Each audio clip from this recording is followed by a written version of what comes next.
I'm going to strain my voice to try and make sure it's fine. But anyone listening, I'm not well.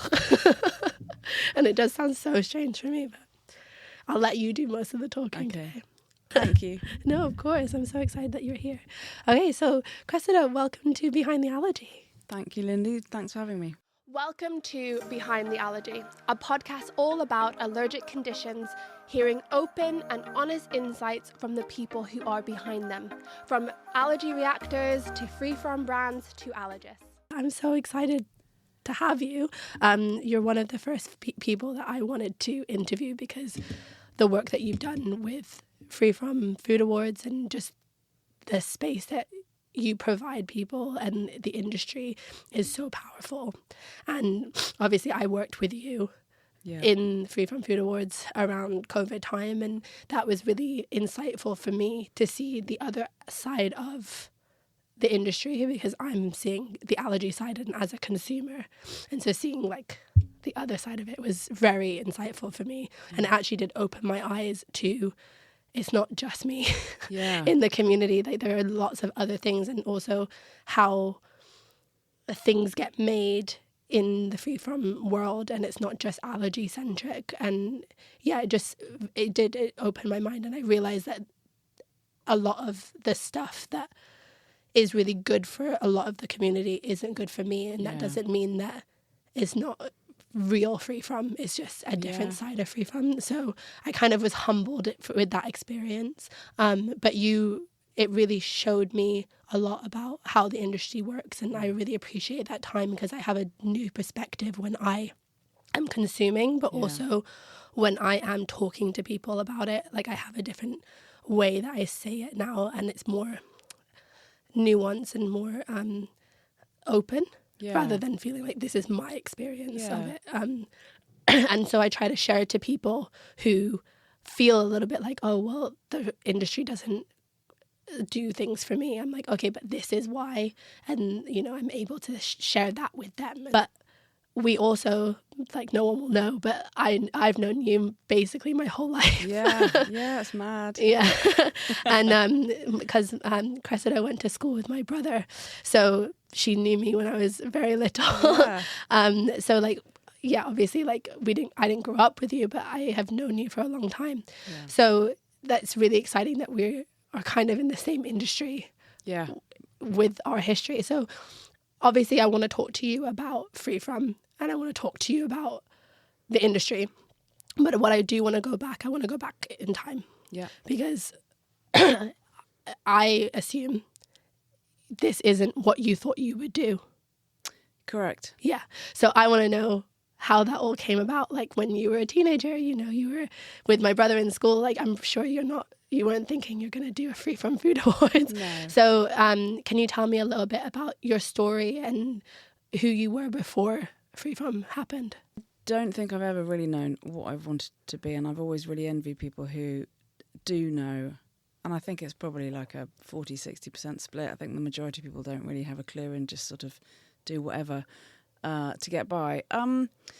After I left school, I tried to go to university a couple of times, and I just couldn't make it stick. Couldn't make myself stick to it.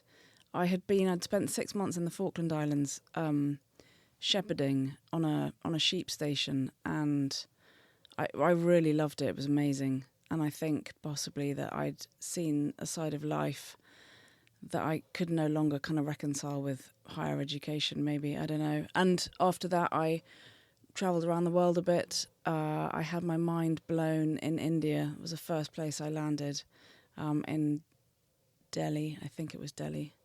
And it was extraordinary. And then I came back from my travels, and I did sort of waitressing jobs, and I worked in a pottery cafe, and then I worked for a friend from school who's also a friend of your brother's, which is really lovely, and she was always quite mature, and so I kind of attached myself to her a bit, and we were founding members of an organisation called Peace Direct, which is a grassroots peace-building organisation, and we learnt non-violent communication methods, and we learnt how to support, so to financially and in other ways, how to support foreign grassroots organisations who were basically people living in villages who were trying to, in the Congo, there are people who were trying to help the child soldiers who had come out of the Congo, out of the war, and, you know, people who are normally persecuted because they've been abducted and then they've been made to, you know, that sort of thing. And there were people who were villagers as well, and they were trying to do things, and we had a lot of really amazing training by this brilliant woman who basically reframed our mindset so that we were not the big guys coming in with the money saying, here you are and now you can do your work. We were going in saying, what do you need from us? You know, we have resource, we're a charity. What do you need from us in order to do your work? You need to tell us what to do. And I think that was, for me, that was a real fundamental, it was kind of humbling, I think. I mean, I don't want to sound like a dick, but it was sort of, you know, when you grow up in the West and you encounter other cultures and you just don't really have a clue, but you know that you're probably inherited the cause of a lot of people's issues, and that it's just nothing. You know, there's sort of, I don't know, it was just, I guess it turned my brain into a different creature, possibly. And then I also, for Peace Direct, I was doing admin and accounts, so I wasn't in the peace building bit, but I really loved it, and I worked with a lot of really amazing people, with whom I'm still in touch. And then I got married, and I had a baby, and my mother-in-law said, when you go back to work, if you don't have a career, then just get a job close to home. So I managed to triangulate my home with my son's childcare and my job by answering an advert in the Ham and High. We lived in Gospel Oak at the time, and that was how I came to be part of Foods Matter, which then evolved into Free From Food Awards. That was how it happened, really. And the advert that I responded to was quite dodgy. I think the reason I responded to it because it was £12.50 an hour, and most jobs that I was suitably qualified for were like £10 an hour. But it was quite the advert that the Free From Food Awards founder Michelle put in the Ham and High. I mean, it sounded like she was a crazy religious nut who with loads of cats, and you had to come and I had to come and do some sort of subscription to the then magazine. But actually, when I met her, I realised that it was all about free from and allergies and that sort of thing, and so it was quite a relief. But and I've been there ever since. So that was 2008. I think my son was just 1 when I started. Wow, that's such a journey, and I like that it fell in your lap, because for me, Michelle obviously is, I don't even know, like the hierarchy of Free From Food Awards, but you are just such a staple of it. And then, you know, I think I don't see Free From Food Awards without you. Right, so it's interesting how it just came into your lap, and it was already basically established, and then you came in and helped take it to where it is today. And so with that, in that journey, you had to learn probably a lot about Free From and a lot about the industry and things like that when you didn't really have that background before. Yeah, I had no background in food at all. And so for the first 6 months or so, I was managing the subscriptions to the magazine. And the magazine was all about food allergies and intolerance and all the diseases around it, like chronic fatigue or, I don't really know, dizziness and headaches and all of those kinds of things. So it wasn't specifically food allergies, but we used to do this this sort of tasting session every month, I think, and it would be about a specific product like biscuits. And back then it was mostly gluten-free stuff that was out there, so we would go and buy all the gluten-free biscuits we could find. So we had, I don't know, there's about 4 or 5 major supermarkets locally, so we just go and buy them, and then we'd get some of Michelle's friends over who also had a bit of knowledge and understanding about Free From, and we'd eat them, and then we'd critique, and we'd score them, and then we'd publish it, and it was the centerfold of the magazine. So it was like they'd fall open to this amazing load of information about what the ingredients were, what it was free from, what it tasted like, where you could buy it, all that sort of stuff. I love that. Which basically is all the stuff that we now share with the consumers on the website, and that's so that it's remained as it was, the central tenet of the Free From Food Awards is to provide information to the free from consumer. And so that's where it started. And it was actually the idea of a friend of Michelle's who founded and ran D&D chocolates, which were, I think they were free of all top 14 allergens except for soya, I think. Can't quite remember. And it was his idea. He said, this is great, but this needs to be bigger. You need to put sort of, resource behind it. And so we did.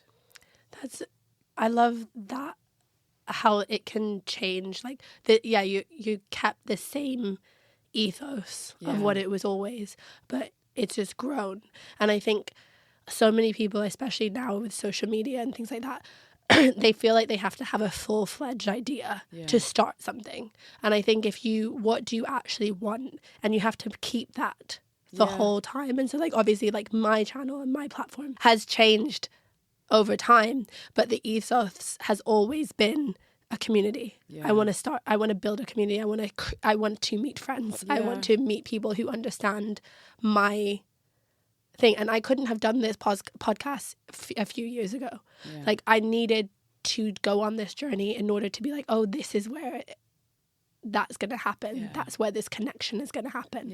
So I think, I remember when we did one of the awards and I had to do a podcast upstairs with the old podcast that I had, because I was like, I was just trying to create something. I was trying to connect with someone, with a community, and the Free From Food Awards helped me in that respect. And, I think all the time for me, it's all about community. And like with the Free From Food Awards, it's all about sharing the information that I think a lot of the time gets withheld from the consumer about the process and about how it's being made. And I think when it comes to allergy, we need that. We need to know how this is happening. We need to know, that a company has decided to go nut-free or not go nut-free, or we need that information. I think Free From Food Awards does a good job of bridging that gap between the industry and the consumer. Yes. Because I always find that I only truly trust companies, when I know the person inside of the company. Yeah.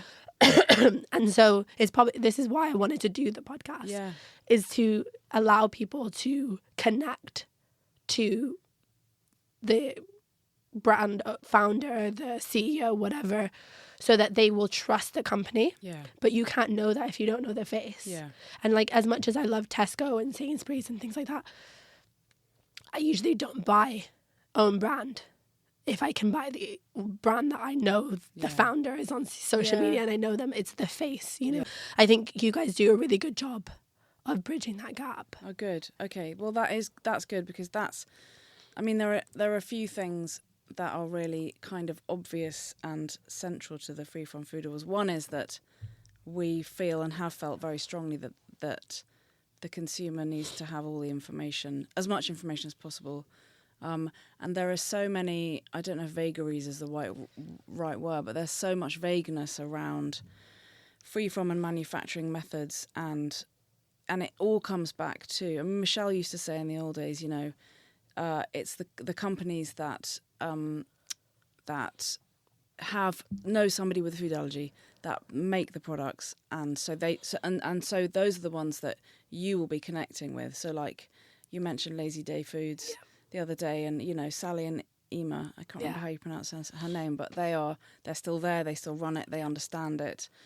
So you're going to get something that's trustworthy, and like with Genius, Lucinda did the same thing. And I remember about 7 years ago, Genius had a bag of flour mix up in the warehouse, and they recalled a lot of products, and they made a big noise about the fact that this had happened, and it was just so honest and straightforward, and I don't think their reputation was damaged by it because they were so open about it. And I remember ages ago, and I was trying to do some sort of little social media things, and having a quote from Natalie Newman about we just want to know what's in the product, then we can make the decision. But if you're not going to tell us what's in the product, we're completely powerless.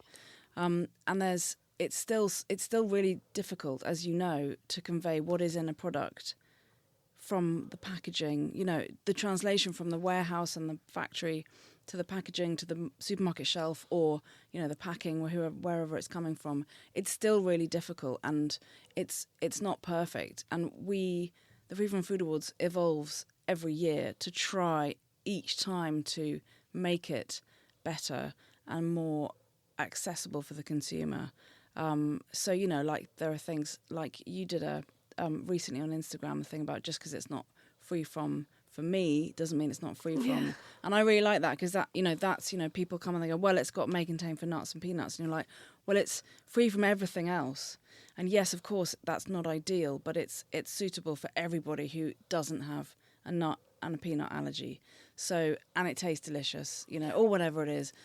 I think the main frustration is that the legislation and people seem to somehow get in the way of it being a trusted industry, like 100% from top to bottom, I suppose. There's people who, like you said, have it in their family or have it in themselves that they want to make something, and it's hard to make something, even though, Julianne from Creative Nature, it took her, like, she tries really hard to share to people that, like, they do avid testing and constantly, they spend a lot of money to make sure that no product it has what they say it's free from. Yeah.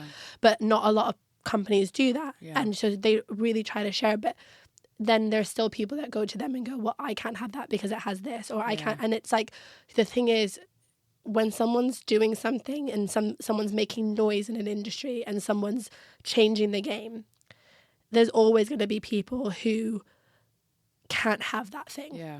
And as much as I the only thing that I get annoyed at is the way that people talk to me. So like, if I say, well, I can't have this product, like, is there any way that, like, is it sharing on the line? And then they go, oh, if you can't have this, then you shouldn't have any of the products. I'm like, well, you're not telling me what I'm asking. And I think when that happens, I then just like, okay, well, that's not a company that you're actually trying to be a part of the community. You just want to make it because it's something that is easy to make, like, you know what I mean, like, or like it's a gap in the market. So like, and so I like to have companies who actually care about the community and who actually want to change things, and actually say, oh, is this what a lot of people are feeding back to us?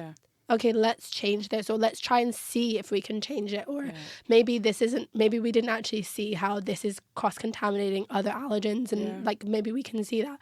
And so one of the things that Free From Food Awards does is not just gives the information to the consumers, but also feeds back what the consumer is saying about the product, so that the company is able to be like, oh, I didn't realize this. And because a lot of the time, people, especially in the allergy community, there are people who do, but most people who, like me, have allergies for a lot of their lives don't speak up when they can't have something. So you just go, okay, we can't have it, and just move on. Tell me why you give the feedback back to the companies from the judging and from what people say to you.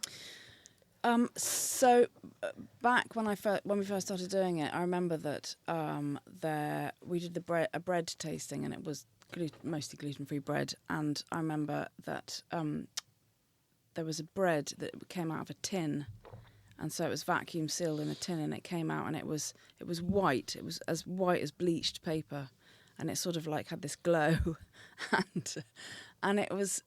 People were, so around the table we had people who had celiac disease or had food allergies or who were in the bakery industry, so that we had all sorts of people who knew about what bread should taste like, people who hadn't eaten bread for a while because they couldn't, and everybody's reaction was the same, as like, that isn't bread, like, there's not really much point in making it because it's just not bread and it's not doing anything. But if people, obviously if people don't buy it, so maybe people were buying it. If people don't buy it, then obviously they're not going to make it anymore.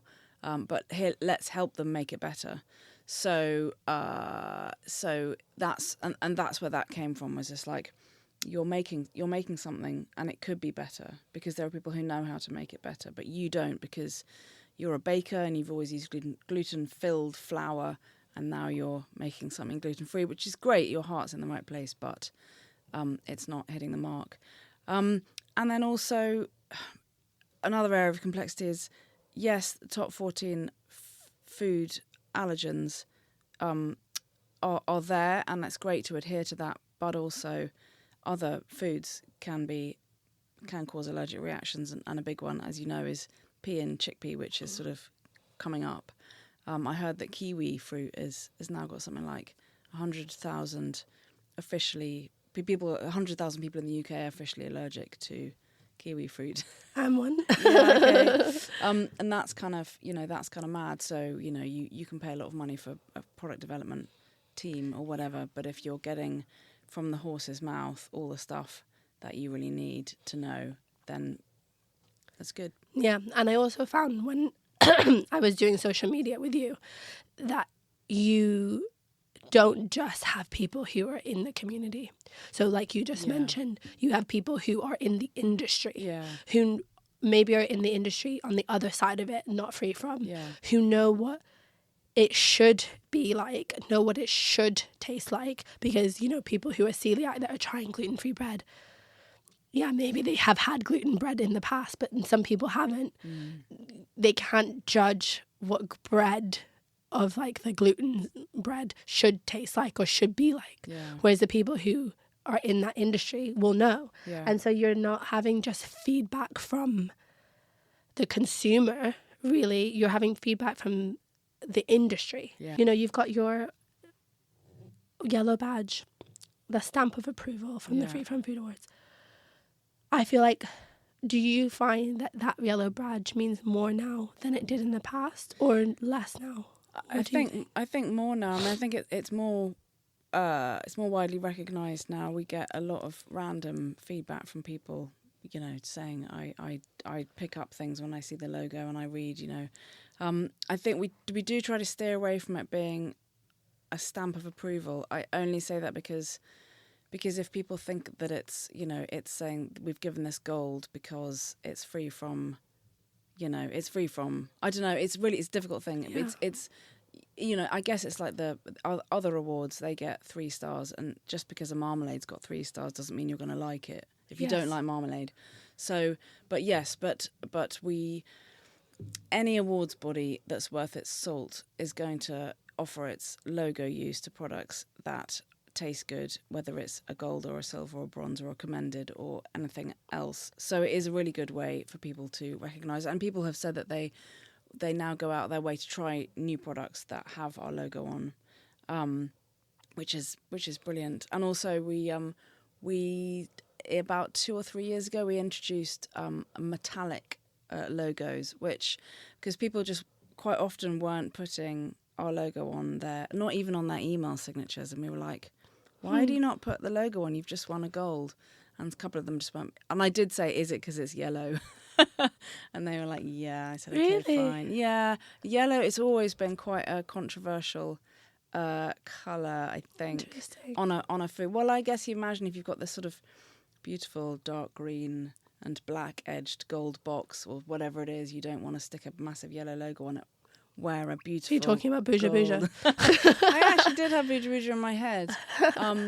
There was a cheese that won, La Fromagerie, that won gold, and I think for 2 of their products, and they put on the front beautiful gold metallic logo, and there's another logo on the other side from another awards body, and I'm not mentioning them on purpose. I just keep forgetting what other awards are called. And it looks beautiful. It's so elegant and lovely. And that's what we want. I mean, that's what, when I took over as a CEO in about 2019, that's what I wanted, as I wanted it to become beautiful and sophisticated and mature, away from kind of free from being like homebody kind of, bargain cutter. So, and I think we're doing that. I think we've begun to climb the ladder of sophistication.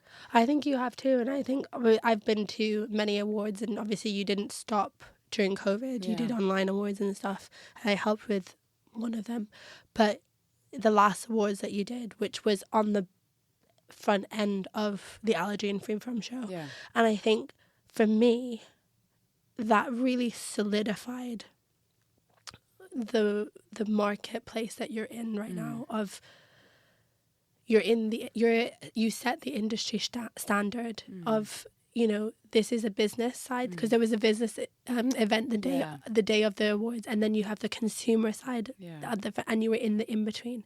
And I really felt like, I didn't know whether you've planned it like that, but I felt like that is who you are. You are the bridge between the business and the consumer, and I felt like that was such a good middle for the events.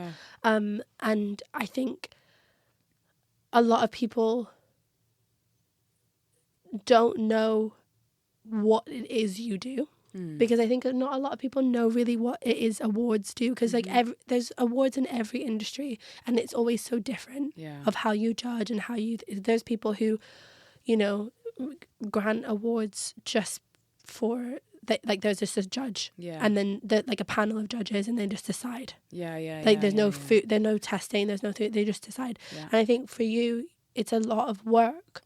For getting the products in and getting, you need to have the right amount of panels, and every single category is judged as a different panel. You have note takers, you have, you know, a full list of, you know, questions and responses and notes, and like it, and then you have to collate every single thing that happened in order to give feedback. And then you have to decide on the day, you know, there are some people, you know, we could have 5 categories that people really think are golds, and then you really have to dwindle it down, and then sometimes you do have to award 5 golds because you're like, no, but these are so it's not about like, well, we have to have 1 in each category and it has to be this, and it's like, it's so intricate and it's so different in every single category, and that I also didn't understand until I worked with you. So I think a lot of times, not that you are mysterious, but I think, and that was also quite interesting when I was doing social media, is like, how much do we say and how much do we not say? And I think that's why I wanted to have you on, to like show to people like really what does it take to get that like not stamp now, but to get that like sticker, that you know, that gold, that bronze, that silver, that finalist, that what does that even mean? You know, because it is something where like that is for our community, is our stamp of approval in that sense. It's like, it is something where we can gravitate to, whereas like in other times it's like the quality awards or something like that, like, you know, and people are looking at them as like, oh, this is what I'm going to pick because they have decided that this is the best. And like, I want to know, like, what does the judges think this is the best? And it has to taste the best, and it has, you know, and when it does have that, like, I don't think I've ever, if I can eat it, I don't think I've ever had something that was gold and thought, they missed the mark on that, because it's a lot of people giving their opinion. And if somebody's like, this isn't gold, you do bunk it down to silver. Like, it is a community collective of deciding what you are awarding it to. And, you know, I think that's something where like it can take hours to deliberate. It does. It takes a lot. It's a huge amount of work, and it's so difficult. So we have our panels, and then we try to decide medals at the end of the panel, and that's in itself really difficult. But then we also occasionally send products out to remote judges, and then we have to wait to get their feedback. And then, you know, sometimes we will, I say run a product through, I mean, you know, we will present a product to 3 different panels of judges because we are pretty sure it's a really good product, but the feedback's coming back saying it's not.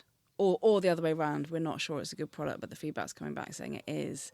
So we have to be careful that we're not, you know, it's not product 1, so everyone loves it, but they're just really hungry, you know, at the beginning of a judging session. And then we'll put it into a different position, or we'll serve it after some savoury if it's a cake or whatever it is.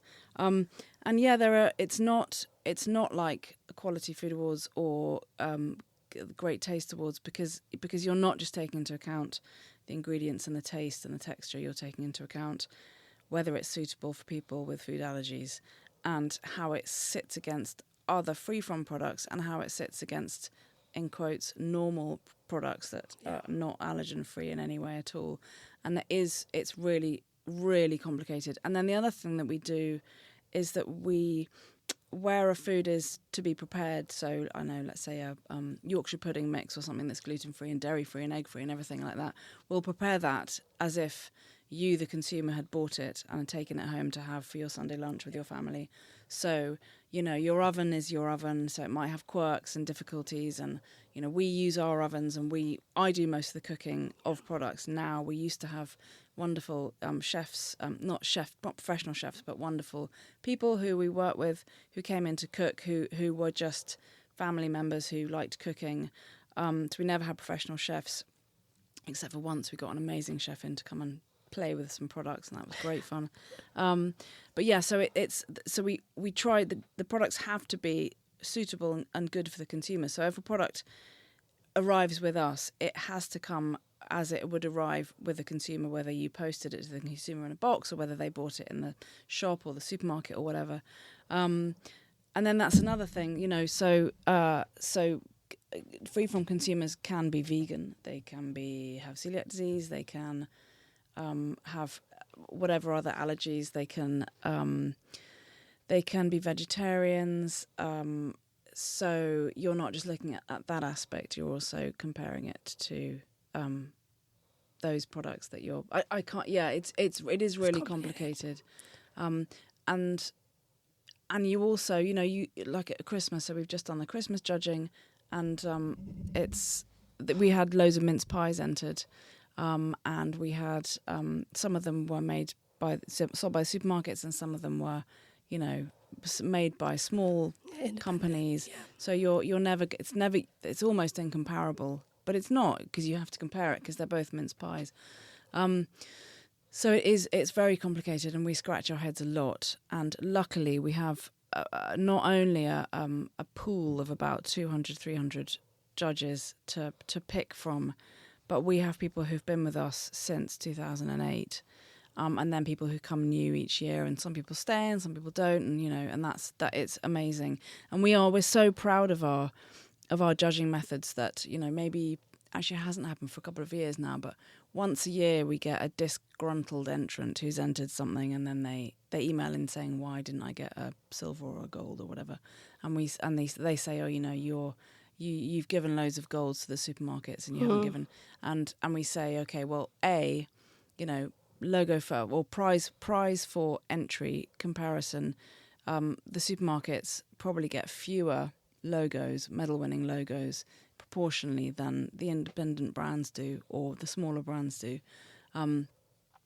possibly because a lot of the better, handmade food, the innovation comes from the smaller companies, and then often it's replicated by the supermarkets. And also we invite people to come along on a judging panel. So we have a lot of old entrants and manufacturers, and then they come and they sit with us, and then they're like, actually, it's really good. Your methods are really good. Yeah. So we're really proud of everything that we do, but it is totally exhausting. Yeah. But it's great because, unlike most jobs, it peaks and troughs throughout the year. We have 2 cycles of awards, so we get some downtime in between each one, which is great. What would you say to that person who's just starting to come into this industry? Like, what is that thing of, you were saying, like, yeah, like how would, because there's people who want to come into this industry and not sure what to do or not sure what avenue to take. Like, what would you say to her, being like, of your journey so far? Well, I have no regrets about anything, and I have been really fortunate to have worked with Michelle for so many years, and we work together less now, but that has been amazing. A lot of really fantastic people like you have come through the Free From Food Awards, and it has evolved perfectly, beautifully. I am so lucky to have this job, because the hours have been super flexible, and I was a single parent raising a child, and so it was, it's been tiring from that aspect. But I lived in a village where a lot of my family were, so if I had to leave my son, he was always with friends and family, which was good. And and he's great now. So I would probably say don't feel guilty when we're leaving him alone at the age of 5 for a week to go to London, even though you'll never get over that kind of, all those bits. But it's all good. I think ears and eyes open all the time, and don't be afraid of making mistakes. Not mistakes where people's lives are at stake, but mistakes of sort of saying the wrong thing or getting it wrong. I think quite early on I was quite afraid of coming across as really ignorant. I mean, I really literally had no idea about anything before I started at the Free From Food Awards. I didn't realise that supermarkets were supplied by companies that made their products for them. I sort of thought that like Tesco had all these factories making different things all over the country. I just had no idea. And that was something that you told me, because I was like, wait, I recognise this product. And you were like, it is what you think it is. And my brain just went, what? Like, because I always was like, well, that bread may contain sesame, but that bread doesn't. But they're both baguettes. Yeah. So how? Yeah. And I'm like, oh, they're just made by someone else. Yeah. And it just blew my mind. And it also opened my world, because then I was like, oh, I can trust that. Yeah. Because they are just made by somebody else. Yeah. So it can be safe. Yeah. But I just thought it was made by this one big company. So how could that be? Yeah, it's mad, isn't it? The other thing that I feel so passionately about, and it is just the way that food allergies and intolerances are perceived by people who don't have them. And I find it really, I don't have food allergies and intolerances, but I did avoid dairy for a long time, because when I ate anything with milk in it, it would make my forehead sweat, and I had a sore throat, and so I didn't want to eat it. And so I was on the receiving end of people kind of going, oh, I don't know, why so fussy, da, da. And I cannot imagine, I would, if milk would kill me, I would be so angry. I'd probably have murdered quite a few people by now. And that's one thing that keeps driving me. It's like, have you any idea what it's like existing with this condition or these conditions? And I think that I would probably say, I'd probably want my younger self to harness that emotion and passion around it earlier on and have more confidence to kind of get a bit fierce. It's only in the last couple of years that I've started wanting to do things like podcasts or talks or stuff, because I was always just incredibly, not shy, because I'm not shy, but I think I was just really anxious about coming across like an idiot. And actually, we're all idiots, and it's fine, and you just say it. And if you upset someone enough, which hopefully I haven't ever, and I don't want to, you can apologise and learn from your mistake, which is great. If you are a nice person, you do that. Yeah. And I think the intention is very important. Yeah. Because people will make mistakes. Yeah. I'm sure I've said something. Before I started working for Free From Food Awards, I was very adamant that like nothing is for me. Yeah. Like I'm in this community and nothing is for me. Yeah. But I was excited about the fact that it was for other people, but I was just like, I can't eat any of this stuff. Like, I was a judge at the beginning, and I was like, I just can't eat any of this. And it's like, as much as that's great feedback for the fact of like the industry, like the fact of I have so many allergies and I can't eat the allergy products, it's not helpful for the awards. It's not helpful for the actual food, because I am very rare, right, of having so many allergies. So like, it's not just because I can't eat it doesn't mean it's not good free from. And like, that was a very hard pill for me to swallow, of being like, well, but it's not fair. Well, you taught me a lot. I also remember when we had our Christmas party and we went to a restaurant in Hampstead, and I was like, fine, I'll just say something about the fact that you've got really serious allergies, and you were like, no, I don't want you to say that. I really don't want you to draw attention and make a fuss. I've got my allergy card, it's fine. And I was like, okay, I would really like that. I like the big gesture, but and I think that for me is another thing, is that everybody who has food allergies and celiac disease is an individual. So the idea of just lumping everybody into one group is just sort of rubbish. And that's another thing, is because you do pigeonhole. we all pigeonhole people because we all like everything to be neat and understandable. It's easier. And obviously people are all different. So some people want to walk in and everyone to know that they've got food allergies and to say they have to be careful.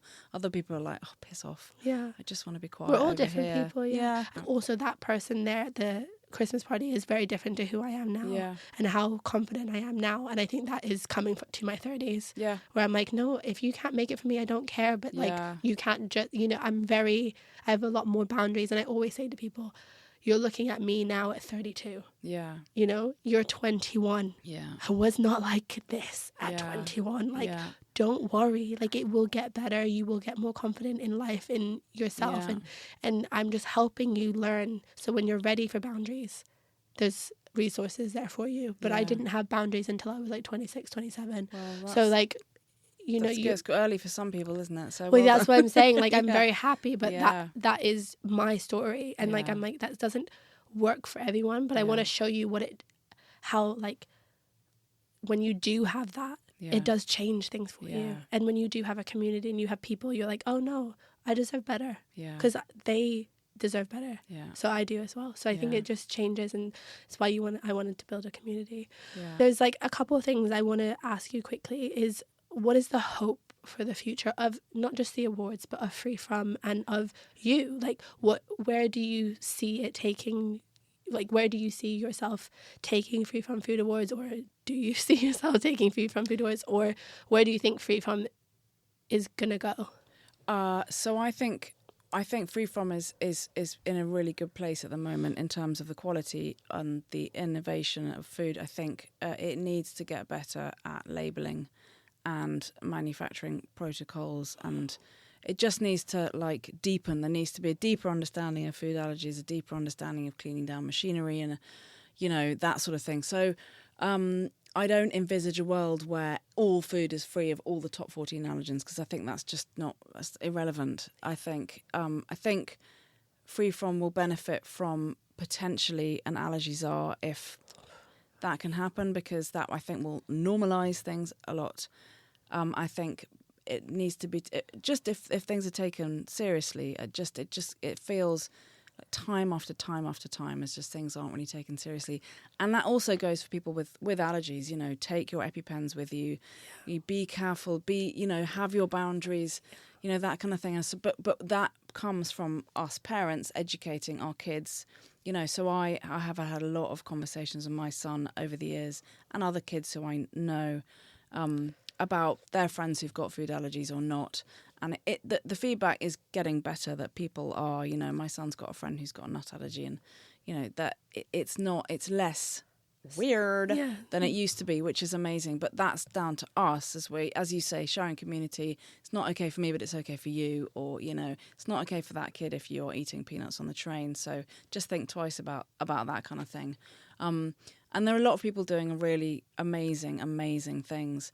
And there are obviously a lot of really sad and awful happenings, and they just seem to happen mostly through some sort of lapse of attention or idiocy or mislabeling, and that's what I want, is for those sort of things not to happen. Of course, there's always human error, but there seem to be negligent things happening, and I just want that not to happen. Yeah, the first word I thought of was neglect. Yeah, like you're just not like you said, not taking things seriously. Yeah. So then human error happens more often. Yeah. And I think I always say when like talking about EpiPens or allergies or celiac or whatever, and like it's never a one and done thing. Yeah. You can talk to someone once, but that doesn't mean that they're going to remember it a year later. Yeah. So that's not their life. So every time you go to a restaurant, every time you look at a product, read the label. Yeah. Tell them about your allergies, whether they remember you or not. Yeah. You have to remind them, because that is not their life. The low level and high level trauma that you must exist with should be dealt with by professionals better. And the other thing is that there's a group, there's a team at the University of Central Lancaster, that is doing some research into how we read labels. Interesting. And there's a thing that they were talking about where you get people who are in allergies. Scans. Suitcase scanning stuff in airports. So there are people there who look at the scans, and things that are chemicals are shown up in orange, and there are things that are weapons or metal or whatever, and they're shown up in blue.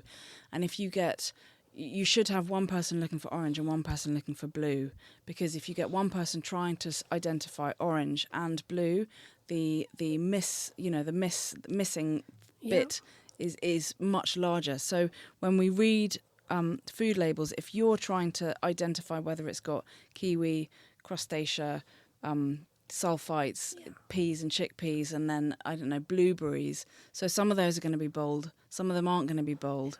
And the likelihood is the more food allergies you've got, the more allergies to more foods you've got, the more likely it is you're going to miss things off. So what they're trying to do is to find a way that labelling can be improved so that you can perceive everything that you need to perceive. So it's laid out in a way which the human eye is more suitable to noticing.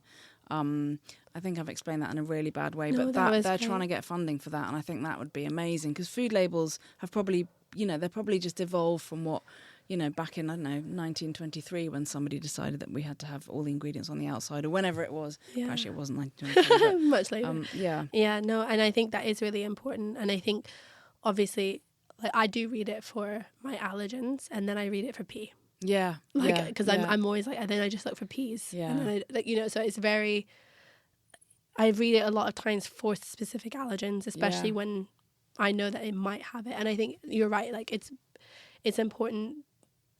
I think, there's a whole other podcast about it, but like the recalling and like the ingredients and like just all these processes that we are not privy to, that I just think, wow, I feel like there's way more recalls now than there have been in the recent years. And I'm like, that's quite scary to me, that you can put out a product that would may contain or have an allergen in it. And how did you not know that? Like, it's like, don't put it out if you don't know, if you aren't sure, because why do you know now? You know, like it's that kind of thing. And it is scary. And especially when people have slight reactions or things like that to products, celiac or allergies, they have reactions, and they're like, why am I having a reaction? It says it's fine. It's like, we shouldn't be having that issue. So that's in a whole nother thing, but I really like how you said that you wanted to elevate Free From Food Awards and make it more elegant and make it like the awards. And I think it obviously is going there, and I love the awards as well. And I think it's so important to have people and industry people and people who are consumers and come and enjoy that process. And there's so many different companies now that I think there are so many more allergy companies that need to be putting themselves forward into the Free From Food Awards, because there's a lot of gluten-free and dairy-free people doing it, and you're missing the market, because there's now more people that are going to eat or have products that you could have been a part of. And I'm like, we need more awareness for the allergy products that are out there. So obviously you're doing a really good job, but like I would really love more allergy products to come into the awards. And you're not, obviously you try and seek them out, but also they need to come in as well. They need to, we need to try more products like that.